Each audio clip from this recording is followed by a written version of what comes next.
If you're clocking long hours and the results still don't add up, this story is for you.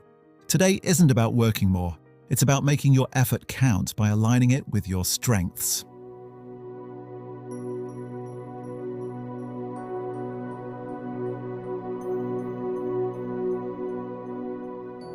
Let's talk about Rami. Rami stared at the screen, a blinking cursor, Slack pinging, a coffee gone cold. 12 hours today, twice that yesterday, and the to-do list still looked infinite. "Am I missing something?" he muttered. Every slogan he'd ever seen echoed back at him. Work hard, success follows. Except it wasn't. He lived by effort. Long hours meant progress. Extra projects meant growth. Saying no wasn't an option. For a while it worked. Small wins, small praise. Just enough to keep running. But underneath was a steady exhaustion, like sprinting toward a door that never opened. The shift began quietly over coffee with a colleague. "You know, Rami, you'd go further if you focused on what you're uniquely good at instead of trying to be good at everything." It landed like a slap. Focus on strengths, not just push harder.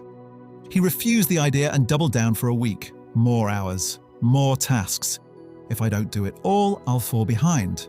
He didn't move forward. He just got tired.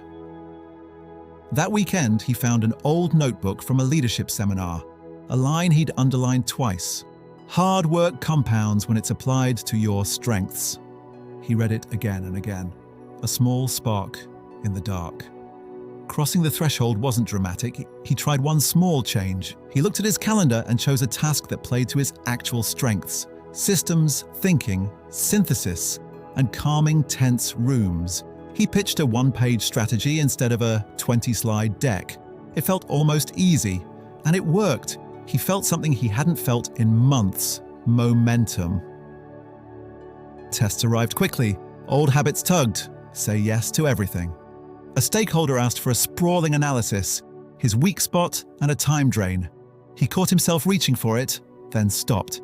He created a simple rule: double, stop, delegate. Double the work that multiplies impact, like strategy maps and stakeholder alignment. Stop the low-leverage busy work when possible, and delegate the rest to allies who are strong where he isn't. He looped in Anna for deep spreadsheets and Leo for visuals. The first week was messy. He felt guilty, but the outcomes improved. He started a wins ledger. One line each day when using his strengths drove a real result. Proof stacked up. His brain began to shift. Then came the approach to the inmost cave, a cross-functional initiative touching every department. High stakes, many eyes. The dry run was flat, too much detail, not enough direction. A skeptic from finance pushed back hard. "Where's the depth? This is thin." On the train home, panic rose. The old reflex whispered, "Work all night. Do it all yourself." He opened the notebook. The line stared back. "Hard work compounds when it's applied to your strengths." He rebuilt the plan around what was his. Architect the path, tell the story, calm the room. He asked Anna for the model and Leo for a single clarifying graphic. He rehearsed the through line, not the slides. Then the ordeal. Questions from every angle, the skeptic from finance again. Rami slowed the room, walked to the whiteboard and drew the 3 critical decisions. He linked them to one outcome that mattered to everyone. The room exhaled. Pens moved. Heads nodded.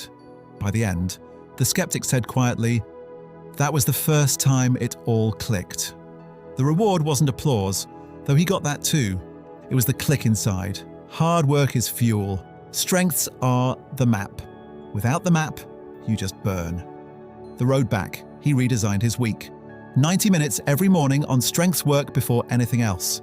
Tuesday blocks for stakeholder alignment. Delegations set on Mondays. Who owns what and why? Work got lighter. Not easier, lighter, sustainable. Resurrection. Weeks later, another urgent project hit.